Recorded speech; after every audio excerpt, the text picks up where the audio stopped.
ada random katanya, pemeriksaan random. Ini juga pernah dulu lihat di Jerman seperti ini. Ini menarik ya. Menarik sekali. Mengapa? Karena kejujuran dalam Islam itu adalah sesuatu yang pilar utama. Keimanan dengan kejujuran itu berkaitan langsung. Dalam Islam, orang yang beriman itu pasti jujur ya. Karena dia takut kepada Allah yang maha tahu, maha menyaksikan, mengetahui, tidak ada yang tersembunyi. Innallaha la yakhfa alaihi syai'un fil ardi wala fis sama. Sesungguhnya bagi Allah tidak ada yang tersembunyi baik di bumi maupun di langit. Nah, di sini tidak menggunakan keimanan keislaman, tapi menggunakan standar kejujuran itu sebagai sesuatu yang kehormatan. Kalau kita jujur itu ibadah, kalau di sini mungkin jujur itu merupakan kehormatan pribadi. Ini menarik ya, nanti kita jelaskan bagaimana hadisnya tentang kejujuran itu menjadi hal yang sangat penting. Yang kedua, kemarin handphone ini tertinggal ini. Ini ada yang ngasih hadiah nih ya. Ini handphone bagus, handphone terbaru pemberian seorang ustadz. Di museum, di luarnya tertinggal. Dan ketika sampai di penginapan baru sadar bahwa ini tertinggal. Sesudah dikejar ke sana, Masya Allah ternyata ada ini. Tidak ada yang mengambil. Ada yang menemukan tapi diberikan ke loket penjagaan. Padahal ya bagi orang yang kurang jujur ini merupakan ya sarana bisa dicuri, kemudian dijual atau dipretelilah sedemikian rupa. Tapi ternyata tidak, dia menemukan, kemudian disampaikan kepada petugas penjagaan, dan ketika sampai di sana dengan senang hati saja, petugas itu memberikan kembali. Ini kejadian tidak sia-sia. Bagi hakul yakin bahwa semua ini merupakan ilmu ya, bahwa pengalaman bahwa memang kejujuran itu luar biasa. Nah, kalau kita lihat bagaimana Rasulullah, rupanya Rasulullah SAW sebelum diangkat menjadi nabi, beliau diberi gelar oleh masyarakat sebagai Al-Amin, seorang yang sangat jujur terpercaya. Coba kita lihat ya, beliau ganteng, tapi tidak terkenal sebagai orang yang rupawan, walau sangat rupawan. Beliau fisiknya sangat bagus, atletis, kuat, ya. Beliau kan pegulat yang tangguh. Tapi tidak terkenal karena kehebatan gulatnya, walaupun diakui gulatnya luar biasa. Beliau juga sangat cerdas, masyarakat mengakui kecerdasannya, tapi populernya adalah justru Al-Amin, orang yang sangat kredibel. Setiap bicara pasti benar, tidak ada bohongnya. Kemudian setiap berjanji pasti ditepati, tidak ada keraguan. Setiap diberi amanah, tidak pernah berkhianat. Jadi luar biasa jaminannya ya. Orang-orang kalau pergi, maaf, ada suara kerusuk-kerusuk ya, apa-apa. Nah, hadirin sekalian, jadi kedengar nggak Pip? Nggak kan? Nggak. Alhamdulillah aman. Jadi Tidak terdengar. ya bagus, makasih Pip. Jadi sahabatku yang baik, ini luar biasa. Ternyata nilai tertinggi seseorang tidak pada casingnya, tapi kepada kredibilitas. Rasulullah pun mengingatkan, alaikum bisidqi, hendaklah kalian jadi orang jujur, fa'inna sidqa yahdi ilal birri.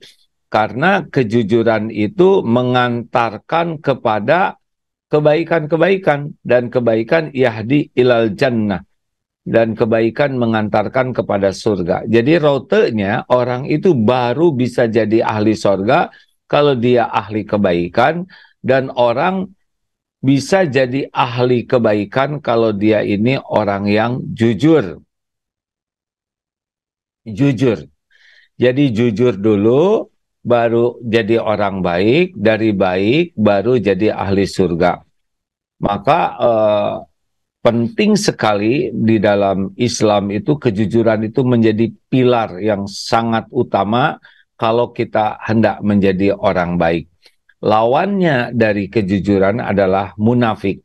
Munafik itu tiga ciri utamanya: kalau berbicara bohong, mudah sekali berbohong; kalau berjanji tidak ditepati; kalau diberi amanah dia khianat. Sebetulnya ada tambahan satu lagi: kalau bertengkar dia akan melampaui batas. Jadi orang munafik itu kalau sedang berdebat, bertengkar akan melampaui batas.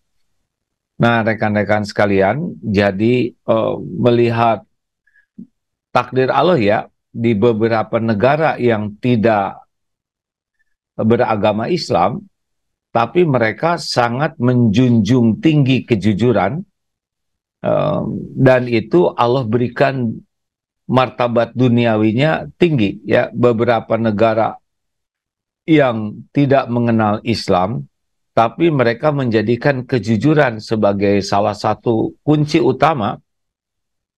Bahkan kalau tidak salah negara, maaf, lupa negaranya, yang mereka merasa bahwa potensi kekayaan alam negaranya itu tidak seberapa. Jadi mereka mati-matian untuk menjadikan kejujuran itu menjadi pilar utama dalam kehidupan sehari-harinya, karena mereka ingin lahir dari keluarga jujur, para pemimpin jujur, karena kalau pemimpinnya jujur, aset yang terbatas juga akan dikelola dengan baik.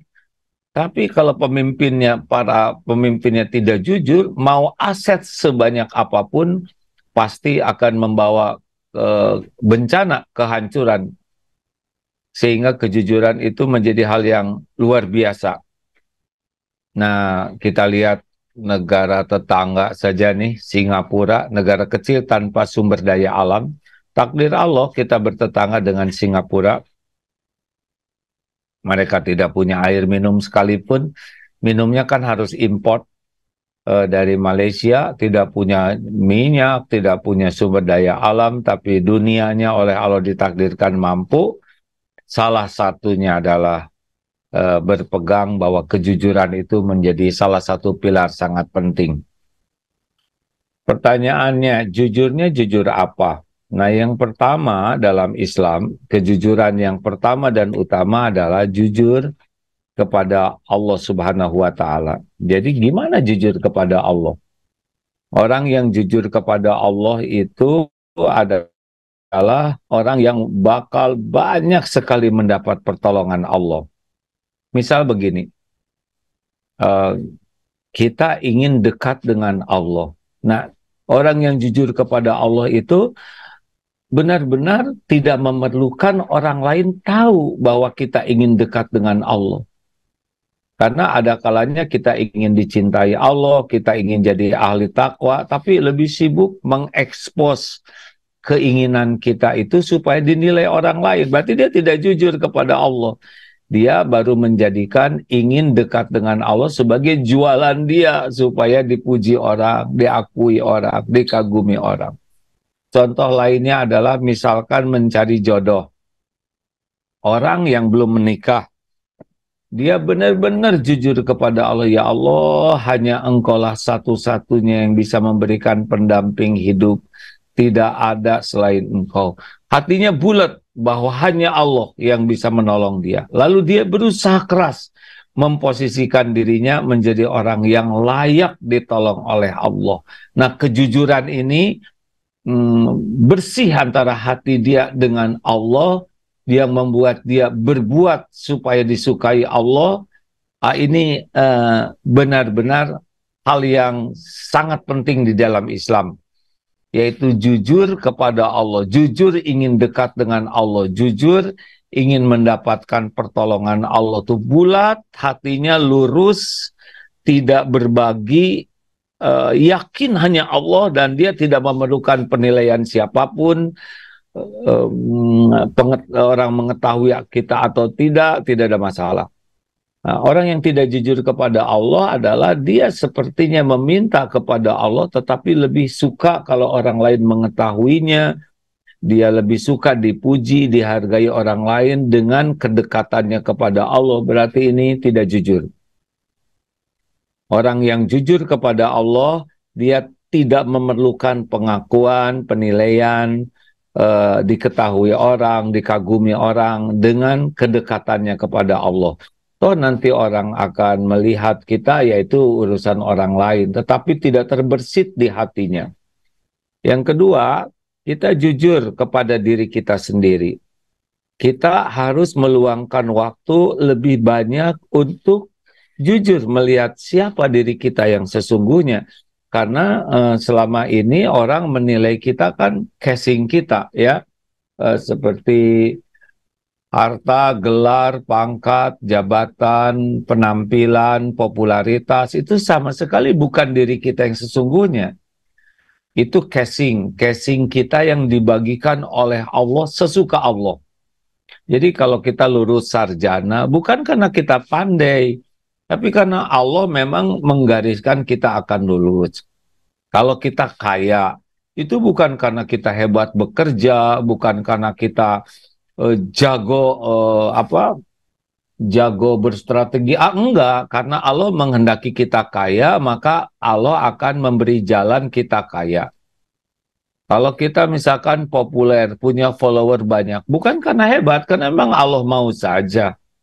Punya jabatan tinggi, apakah karena kehebatannya? Tidak sama sekali. Kalau orang jadi jenderal, jadi menteri, jadi gubernur, jadi presiden, sama sekali bukan karena kehebatannya, tapi karena Allah menakdirkan saja. Sama jadi kiai juga, bukan karena kesolehannya terus jadi kiai. Oh tidak, karena Allah saja menakdirkan dia jadi sebagai ujian. Nah, apa yang harus kita lakukan? Kita harus jujur lihat diri kita sendiri. Jangan sampai hidup kita bersembunyi di balik casing. Harta, gelar, pangkat, jabatan, popularitas, penampilan. Itu bukan tanda kesuksesan, bukan tanda kemuliaan, bukan tanda kehebatan, tapi tanda ujian. Nah, yang sukses itu adalah yang isinya lebih bagus dari casingnya. Inna akramakum indallahi atqakum. Makanya kata Imam Ibnul Mubarak yang sempat kita bahas beberapa waktu yang lalu, 3 ciri orang yang akan sukses dalam hidupnya. Pertama adalah pembelajar sejati, yaitu orang yang terus belajar, intinya adalah belajar agama dan memahami dan mengamalkan dengan ikhlas. Yang kedua adalah tidak cinta dunia, bukan tidak punya, tapi dia tahu bahwa dunia cuma casing ya. Dan yang ketiga adalah orang yang dibukakan hatinya oleh Allah bisa melihat kekurangan, kesalahan dirinya sendiri. Nah ini, jadi kita harus punya waktu yang 5 cara itu ya. Satu, kita banyak tafakur sendiri tentang siapa diri ini. Sholatnya khusyuk tidak, ibadahnya benar tidak, mata berzina tidak. Wah, banyak yang harus kita tahu. Yang kedua, kita harus punya cermin pribadi, yaitu orang-orang yang dekat dengan kita, yang membantu mengoreksi kita. Jadi yang kita pentingkan sebetulnya bukan pujian. Yang kita pentingkan adalah koreksi dari orang-orang terdekat yang tahu banyak tentang kita. Suami, istri, anak, orang tua, sahabat dekat. Yang ketiga adalah kita berguru kepada orang-orang yang ikhlas, yang bisa membantu kita untuk mengetahui kekurangan kita. Itu yang ketiga. Yang keempat, kita harus memanfaatkan orang yang tidak suka kepada kita. Karena orang-orang yang sebel kepada kita, benci kepada kita, sangat aktif mencari kekurangan kita, dan itu rezeki. Jangan sibuk bela diri ya, tapi sibuk perbaiki diri. Dan yang kelima adalah bagaimana kita bisa menafakuri kejadian di sekitar kita. Orang yang sombong, orang yang kikir, orang yang tidak menepati janji, orang-orang pendengki, Semua yang ada kita lihat itu adalah bahan tafakur. Apakah kita seperti dia atau tidak? Nah, ya. Kejujuran apa lagi yang kita perlukan? Ya, kejujuran di dalam bermuamalah dengan orang lain. Di dalam bisnis, di dalam bekerja. Jangan bermain-main dengan ketidakjujuran. Karena aslinya kita bekerja itu rezeki kita sudah beres pembagiannya. Kita bekerja itu bukan mencari rezeki, tapi menjemput rezeki. Yang kita cari adalah keberkahannya. Kalau kita jujur dan kita tidak jujur, tetap yang memberi rezeki adalah Allah. Kalau kita jujur, maka rezekinya ketemu dengan izin Allah, kebahagiaan ketemu, kehormatan kita ketemu, pahala juga ketemu. Jadi kita bekerja dengan jujur, maka kita bahagia, kita mulia, dan kita juga akan dapat ganjarannya. Kalau kita tidak jujur dan rezeki kita ada, kita nauzubillah ya, kita tidak jujur, maka ketemu juga dengan rezeki dalam keadaan haram. Hati akan tercabik-cabik, tidak tenang, Allah akan membuat tidak tenang karena tidak ada ketenangan dalam kemaksiatan. Tidak ada ketenangan dalam dosa. Jadi kalau orang korupsi, orang licik, tidak jujur, dia tidak pernah akan tenang. Allah yang mengambil ketenangannya. Yang kedua, dia akan jadi hina. Dia bertemu dengan rezekinya sendiri, tapi statusnya maling, koruptor, pencuri, perampok. Padahal rezekinya sendiri, kalau tidak ada rezekinya dia tidak dapat. Tapi dia akan menjadi statusnya jadi hina. Dan yang ketiga, dia akan haram. Jadi rezekinya statusnya jadi berubah, jadi racun, jadi haram. Makanya jujur saja. Karena jujur tidak jujur, yang memberi rezeki tetap sama, yaitu Allah Subhanahu wa Ta'ala. Dan kita hanya akan ketemu dengan rezeki kita. Jadi tidak usah berpikir licik, tidak usah berpikir serakah, tidak usah berpikir curang, lurus-lurus saja, ketemu. Ya, nanti kita akan jumpa dengan rezeki kita, tapi barokah. Sekali lagi, jangan bermain-main dengan kejujuran, kerja di kantor, jualan, tenang saja. Karena urusan rezeki itu hanya Allah yang membagikan, satu-satunya, hanya Allah yang membagikan. Hanya Allah. Berlari ke penjuru bumi manapun, hanya Allah yang membagi. Mau banyak, mau sedikit sekali. Yang melapangkan juga Allah, yang menyempitkan juga Allah, yang nanti mengambil rezeki kita juga Allah dengan izin Allah, yang memberinya juga Allah. Makanya jangan sampai kita menjemput rezeki sembarangan dengan cara yang tidak halal. Wah, saya ini di sana susah, misalkan bisnis dengan cara yang baik. Enggak. Pasti bisa. Karena kita milih bisnisnya tidak baik, karena kita milih pekerjaan yang tidak baik, maka kalau ada rezekinya ketemu juga, tapi tidak barokah. Tidak akan tenang, tidak akan menjadi ibadah, tidak akan membuat keluarga sakinah, tidak akan membuat doa kita diijabah, tidak akan membuat kita lepas dari fitnah. Makanya di dalam bermuamalah jujur, ya. Di kantor tidak boleh tidak jujur. Sekecil apapun yang bukan hak kita jangan. Kita harus waro. Karena waro itulah yang membuat kita menjadi terpelihara dan bahagia. Nah, rekan-rekan sekalian, jujur di dalam berinteraksi dengan manusia lainnya. Apakah kita harus jujur mengemukakan semua dosa dan aib kita? Tidak. Begini. Apa yang Allah tutupi, kita tidak boleh membukanya. Orang yang tidak diampuni oleh Allah diantaranya adalah orang yang tergelincir melakukan dosa, lalu Allah menutupinya. Tapi dia cerita sendiri tentang dosa dia, tentang maksiat dia. Padahal Allah sudah menutupinya. Harusnya dia tinggal tobat. Dia rahasiakan, dia tobat. Kalau tidak berkaitan dengan hak orang lain. Ya. Tapi dia menceritakan. Nah, ini termasuk orang yang Tidak diampuni karena sebetulnya Allah sedang menolong kita dengan menutupi aib kita. Jadi kalau tidak ada yang nanya, tidak menjadi kewajiban kita menjelaskan, sudah diam. Kita punya dosa, punya kekurangan, punya masa lalu, punya kehidupan yang kelam, hitam, dan tidak ada yang tahu selain Allah juga dan diri kita, ya kita tobat saja. Tidak usah kita sok jujur, kemudian kita membuka padahal tidak ada yang nanya, tidak diperlukan penjelasan kita, tapi kita sok jujur, tidak boleh. Jadi sudah kita tobat, tetapi kalau memang suatu saat ditanya dan benar-benar jawaban kita itu mengharuskan jujur, maka jawablah.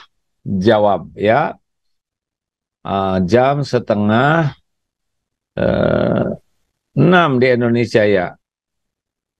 Oh iya, Pak Miftah Farid, semoga beliau sehat, sudah bisa mengisi ya.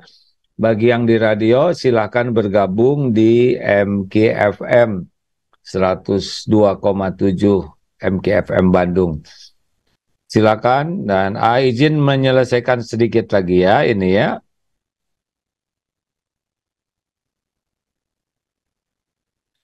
Nah,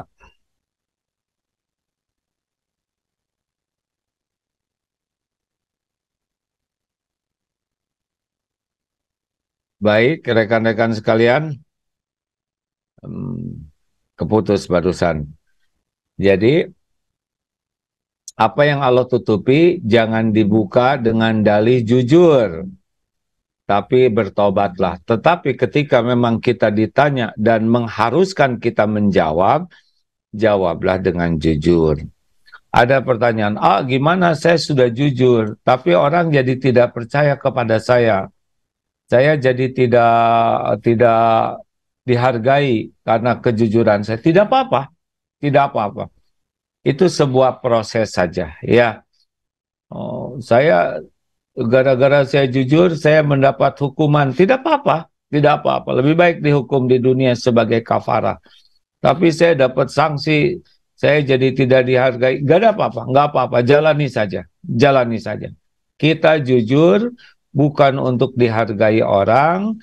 Kita jujur bukan untuk barang dagangan laku. Kita jujur bukan untuk karir. Kita jujur bukan untuk terkenal sebagai orang jujur. Kita jujur karena ini perintah Allah. Tahu kan? An'amta alaihim, kita doa minta diberi nikmat, ada 4 kan yang diberi nikmat oleh Allah itu. 1, nabiyyin, sudah tidak ada lagi. Yang kedua, sidiqin, orang yang benar, orang yang jujur. Baru di bawahnya syuhada, baru di bawahnya solihin. Jadi di bawah kenabian ini adalah orang yang sidik, orang-orang yang benar, yang jujur terpercaya. Nah, kalau kita jujur misalkan ya, kemudian kita akui kesalahan, kemudian kita mendapat konsekuensi, tidak ada masalah, jalani saja. Jalani sebagai penyempurna pengguguran dosa. Wah, nanti gimana? Saya kalau ngomong nggak dipercaya, ya itu kafarah. Wah, saya dikucilkan, itu kafarah. Tenang saja, jalani saja kejujuran ini dan memperbanyak tobat. Kalau kita masih belum dipercaya, jangan memaksa diri supaya orang percaya. Enggak. Kita terus tobat, dan konsisten menjadi orang jujur. Sampai kapan? Nanti ada waktunya. Allah akan menolong kita dipulihkan, ya. Kredibilitas kita akan dipulihkan. Allah akan mempercayai kita. Allah akan membuat orang mempercayai kita. Allah akan memberikan posisi apalah yang terserah Allah. Tetapi kita jujur bukan untuk dipercaya orang, kita jujur bukan untuk posisi, kita jujur adalah amal soleh kita. Enak kalau kita punya konsep seperti ini, dan kita tidak ragu lagi. Bagaimana? Saya sudah jujur, tapi orang tidak percaya. Oh, nggak apa-apa, nggak apa-apa. Kita tidak tidak usah memaksa orang. Rasulullah juga jujur, terpercaya, tapi tetap ada yang tidak suka, tetap ada yang memfitnah, ada yang membenci, nggak ada masalah, nggak ada masalah. Kita jujur bukan untuk penilaian orang, kita jujur bukan untuk keuntungan duniawi, kita jujur bukan untuk cari posisi di hadapan makhluk, kita jujur karena tahu ini adalah kedudukan yang sangat tinggi di sisi Allah. Derajat di bawah kenabian adalah sidikin, orang yang jujur dan terpercaya. Demikian sahabatku sekalian, mudah-mudahan kita tidak bermain-main dengan kejujuran ini. Sebagai penutup ya, ingin menyampaikan hadis Rasulullah, aku jamin istana di pinggiran surga bagi yang meninggalkan perdebatan walaupun dia benar. Loh, kenapa kita benar meninggalkan perdebatan? Dengar dulu, karena orang berdebat itu lebih karena nafsu, ya, ingin menang, bukan ingin mencari kebenaran. Sibuk dengan pembenaran, bukan sibuk mencari kebenaran. Maka tugasnya kalau sedang ada perdebatan adalah meredakan emosi supaya bisa saling menerima. Yang kedua, aku jamin istana di tengah sorga bagi yang meninggalkan bohong walaupun sedang bergurau. Nah, ini lebih tinggi nih. Ternyata di tengah surga itu isinya adalah orang-orang yang tidak berdusta walaupun sedang bergurau. Orang sedang bergurau kan suka tidak hati-hati ya. Berarti kita dalam gurau saja tidak boleh ada bohong. Dan aku jamin istana di tempat tertinggi di sorga bagi orang yang berakhlakul karimah. Jadi memang puncaknya sorga itu diberikan oleh Allah kepada orang yang paling mulia akhlaknya. Sahabatku yang baik, semoga ada hikmah dan manfaatnya. Apip, kalau bisa digabungkan dengan suara dari Pak Miftah Farid akan bagus sekali ini, ya, supaya ilmu beliau bisa juga diterima oleh yang lainnya. Sahabatku sekalian, itulah yang dapat disampaikan dalam kesempatan ini, karena di sini sudah siang ya. Insya Allah kepada warga Perth, hari Jumat di Perth sampai hari Ahad ya, tanggal 30, mudah-mudahan siaran selanjutnya dari Masjid Darut Tauhid di Perth. Rekan-rekan yang baik, terima kasih atas kebersamaan kita. Semoga kita berkomitmen menjadi orang yang jujur sampai akhir hayat, dan kita lakukan kejujuran semata-mata karena perintah Allah dan mencari keridhaan Allah. Mudah-mudahan berkah kejujuran ini kita bisa merasakan bahagianya sebagai seorang sidikin, mulia dan juga selamat.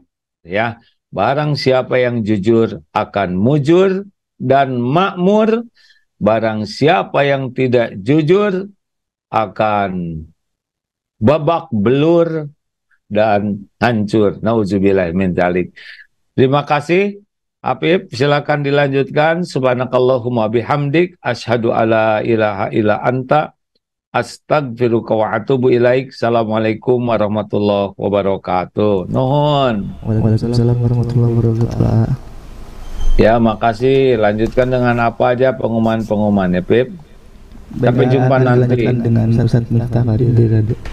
Iya, baik.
ada kewajiban hijrah ketika kita berada dalam satu lingkungan, satu komunitas yang di sana banyak dosa, banyak kesalahan. Sebut saja kalau dalam ma'isyah kehidupan, barangkali karena bisnisnya adalah bisnis haram, ya, bisnis barang-barang yang dilarang oleh agama, atau kalau tempat tinggal karena tempat itu adalah tempat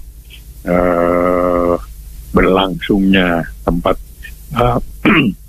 ya berlangsung atau tempat yang dijadikan tempat maksiat, tempat perjudian, tempat perzinaan, tempat pemabukan, dan tempat-tempat yang dilarang oleh agama, maka kita wajib hijrah. Tadi malaikat mengatakan dunia itu luas. Walaupun demikian, Quran juga memberikan berikan jaminan orang yang berhijrah dengan mengharap ridho Allah, dijamin oleh Allah ia akan mendapatkan peluang yang baik, akan ditolong oleh Allah, kemudahan dan peluang. Yang kedua, perhatilah mustadafin, orang-orang yang lemah karena lemah segala macam nggak mungkin dia bisa pindah, maka Allah juga memaklumi. Maka tahapannya adalah kalau seseorang orang muslim berada dalam satu tempat, satu lingkungan, di sana banyak berlumuran dosa, kewajiban pertama kan kita merubahnya. Untuk merubahnya begitu, nahi munkar. Kalau tidak bisa merubah, paling tidak kita jangan dirubah, kita bertahan. Kita juga bertahan, keluarga juga dapat dijamin tidak akan terpengaruh begitu. Nah, kemudian kita masih bertahan dalam suasana kebaikan begitu. Nah, kalau itu juga tidak bisa, maka pada saat itu kita wajib hijrah. Hijrah dilakukan dengan ikhlas. Nah, maka ada berbagai macam hijrah. Malah seperti saya sampaikan, perintah hijrah itu ternyata berbarengan dengan perintah dakwah kepada Nabi dan surat Al-Mudaththir. Qum fa'anzir, kamu segera berdiri tegak, beri peringatan, rabbaka fakabbir, luruskan niat supaya betul-betul untuk membesarkan asma Allah. Kemudian engkau sendiri harus bersih, wa thiyabaka fatahhir, dan ada warrujza fahjur. Jadi harus hijrah juga dari peluang-peluang, dari budaya-budaya, lingkungan-lingkungan yang tidak baik, atau juga sikap-sikap pribadi yang tidak baik. Ada kan perubahan. Nah, jadi mengajak orang lain, niat ikhlas, kita sendiri harus berusaha bersih, kebiasaan sesuatu yang tidak baik segera tinggalkan, dan dikatakan wala tamnun tastaksir, kalau berjuang jangan mengharapkan pemberian dari manusia, berlebih-lebihan pemberian dari manusia, dan kemudian sabar pada Rabbika fasbir. Jadi perintah hijrah satu masa dengan perintah berdakwah. Bagian daripada dakwah yang baik itu ada hijrah, paling tidak sekali lagi hijrah dari apa yang biasa dilakukan yang tidak baik, hijrah dari sebuah lingkungan yang tidak baik.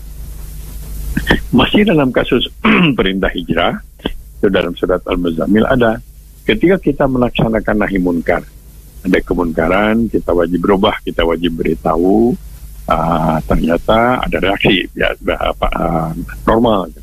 Melakukan perubahan itu pasti ada reaksi yang tidak setuju, yang jengkel, yang merasa dirugikan.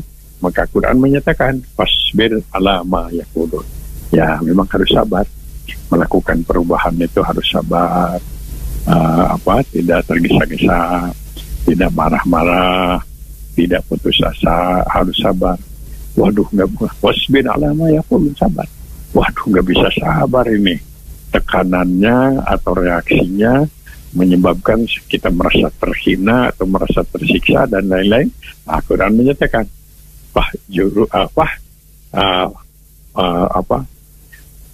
maka hijrahlah. Maka dikatakan fahjurhum, maka hendaklah kamu hijrah. Fasbir ala ma yaqulun, sabar atas reaksi dan sikap mereka. Wahjurhum, tinggalkan mereka hajron jamila, dengan hijrah pindah yang cantik, ya, tidak karena dendam, tidak karena pundung, tidak karena putus asa, tapi sebagai sebuah langkah ke belakang untuk pada satu saat bisa maju kembali. Itu wahjurhum hajron jamila, hijrah yang cantik. Nah, di tengah keluarga ada yang disebut nusuz. Nusuz itu sebuah perlawanan, pemberontakan, sikap yang tidak baik dari istri kepada suami. Maka kewajiban suami adalah wajib melekat pada kewajiban suami itu fa'izuhunna, ya beri nasihat. Siap jadi suami harus siap menasihati istri. Siap jadi suami harus siap membimbing istri, mencerdaskan istri, ya, mendidik istri. Nggak bisa disadarkan penyakitnya itu nusuz, perbuatan-perbuatan tidak baik. Ada salah satu jalan, kata Quran, fahjuruhunna fil madhaji, berikan sanksi, pisah kamar tidur, bisa juga pisah tempat tidur karena kamarnya cuma satu, yaitu fahjuruhunna fil madhaji, hijrah dalam keluarga. Tentu hijrah berpisah atau segah, ya, pisah antara suami istri tidak boleh selamanya, karena salah satu kewajiban suami dan istri itu adalah hidup bersama, tidur bersama. Ini solusi sementara untuk mencapai sebuah kebaikan sementara dengan jalan hijrah. Berapa hari tidak ditentukan, ya, tentu saja lebih cepat lebih baik. Itu perintah hijrah. Nah, yang dilaksanakan oleh Rasulullah, diberikan contoh kepada kita, antara lain yang dijadikan sebagai catatan sejarah adalah hijrah fisik, tempat tinggal ke Ethiopia 2 kali. Kemudian yang hijrah besarnya, hijrah kubronya adalah ke Madinah, yang oleh para sahabat diabadikan menjadi tahun pertama Hijriah, tahun pertama Qamariyah, tahun pertama Islam. Kenapa? Karena di dalamnya syarat dengan teladan sepanjang masa. Jadi banyak contoh dalam hijrah itu. Sebuah keteladanan di bidang kecerdasan, kemudian kesabaran. Betapa tidak Rasulullah SAW itu diancam akan dibunuh. Ini kan memerlukan kesabaran ini. Nabi tidak panik, Nabi juga tidak nekat, tapi penuh perhitungan, dicari ikhtiar. Oh, ada jalan, yaitu mereka itu punya kebiasaan nggak mau membunuh orang yang sedang tidur. Beliau manfaatkan itu dengan mengganti tempat tidur beliau ditiduri oleh Ali bin Abi Thalib, dan beliau masih sempat bisa keluar dengan pertolongan Allah, tentu saja. Tidak nekat, kemudian tidak putus asa, tidak marah-marah, tidak stres, dicarikan solusi, antara lain memanfaatkan budaya itu. Setelah beliau selamat keluar dari rumah, nggak mungkin ini berangkat sendirian, harus ada pribadi, sosok yang menyertai, yang loyalnya tidak diragukan, loyalitas tinggi, dan orangnya itu adalah Abu Bakar Siddiq. Ini juga teladan bagaimana kita memilih teman, memilih saudara yang betul-betul loyal, tidak akan khianat, tidak akan mengambil keuntungan di tengah kecelakaan kita, loyal.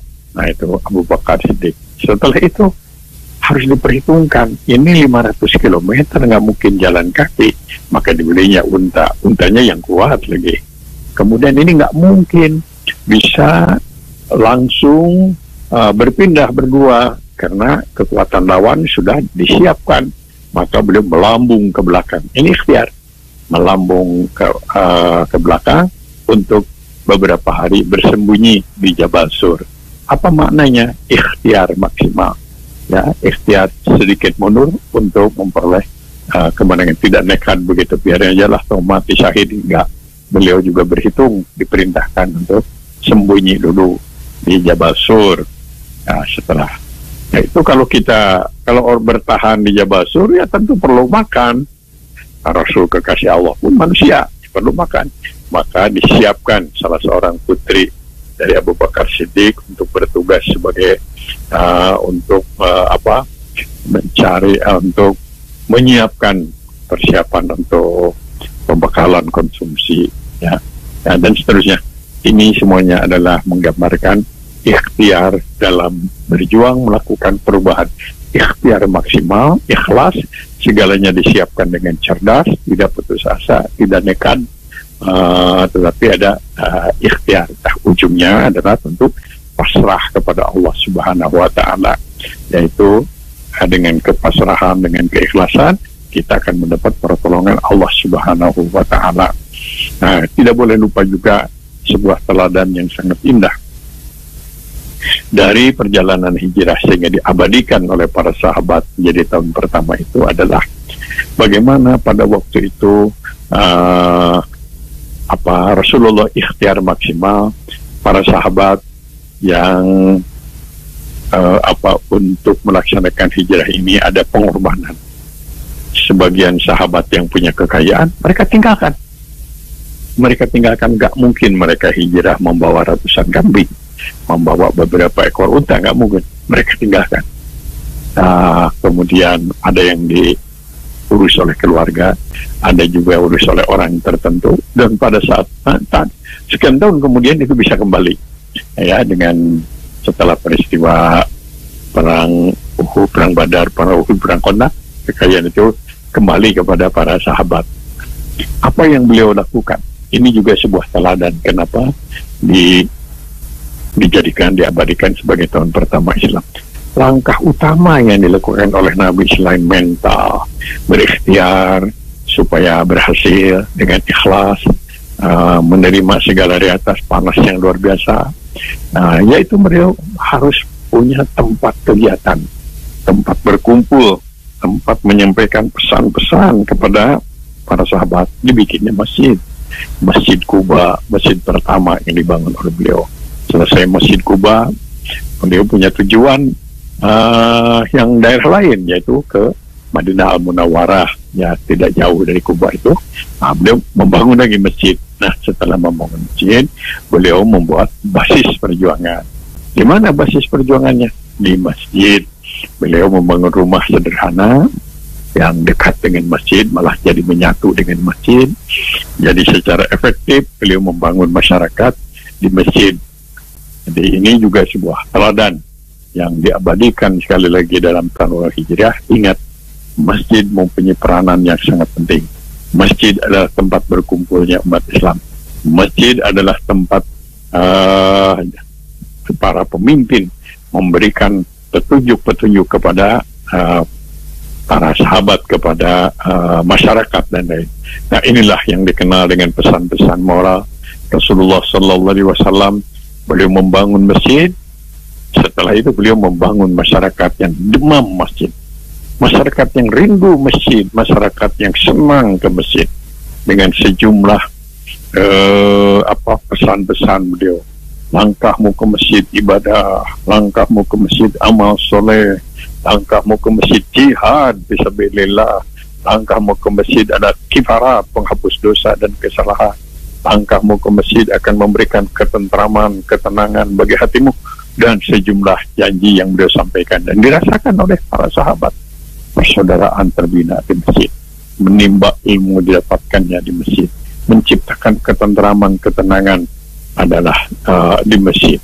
Dan beliau sendiri menampakkan sosok pribadi yang menjadi idola, menjadi sosok pribadi yang menjadi pusat kebanggaan. Mereka, para sahabat, merasa seolah-olah saya ini paling disayangi oleh Nabi. Merasa seperti itu. Kenapa?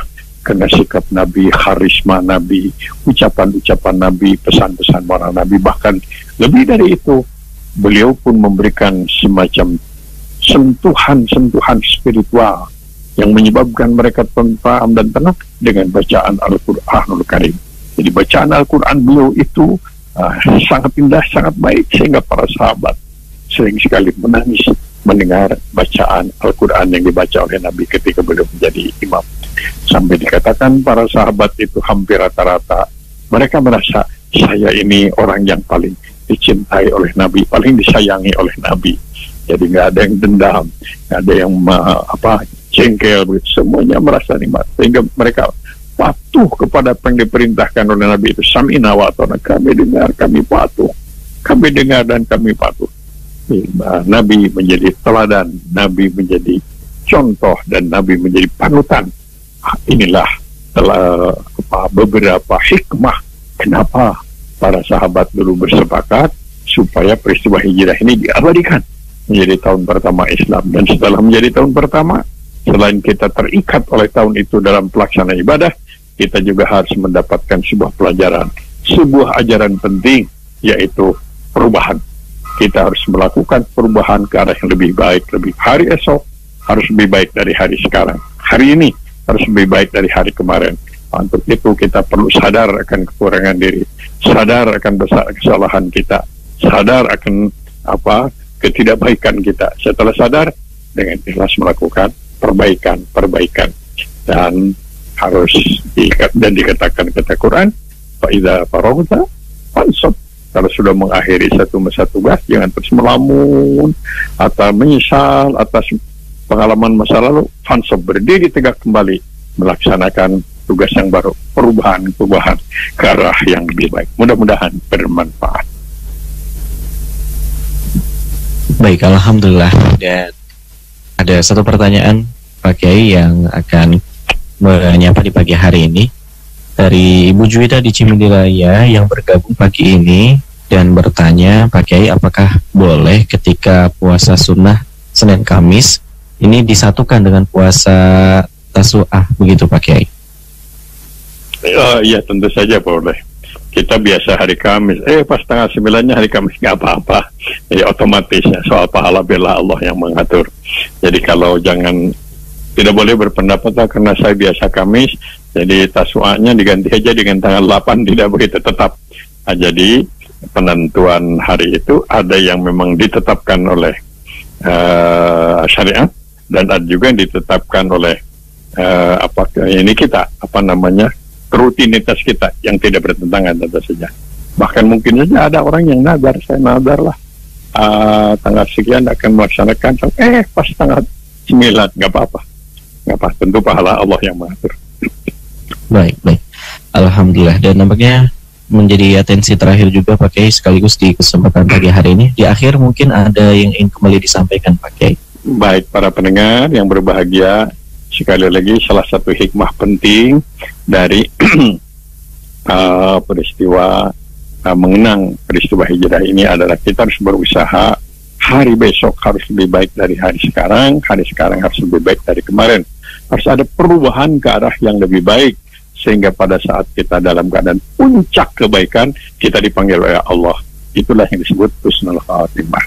Wassalamualaikum warahmatullahi wabarakatuh. Waalaikumsalam warahmatullahi wabarakatuh. الحكيم الودود المجيد الباعث الشهيد الحق الوكيل. Baik, demikian sahabat MK dan juga pendengar dimanapun Anda berada, bersama di sesi kedua bersama dengan Profesor Dr. Kiai Haji Miftah Farid, dan kita doakan selalu untuk guru-guru kita semuanya, mudah-mudahan Allah berikan perlindungan dan juga kesehatan selalu, amin ya rabbal alamin. Bagi Anda sahabat MK yang ingin menyempurnakan agama yang memang menjadi salah satu kewajiban kita juga sahabat MK, itu adalah dengan menunaikan zakat. Karena zakat sendiri diwajibkan atas setiap muslim yang telah memenuhi nisabnya atau batas minimal harta 85 gram emas atau 81.090.000 rupiah. Bila harga 1 gram emasnya adalah 954.000 rupiah, maka Anda bisa menyalurkan zakat Anda melalui rekening Bank Syariah Indonesia di nomor 9255371800 atas nama DT Peduli Zakat, atau klik di laman dtpeduli.org. Dan untuk informasi dan juga konfirmasi, Anda bisa langsung hubungi di nomor WhatsApp 0813-1712-1712 0813-1712-1712. DT Peduli, semakin melayani dan peduli.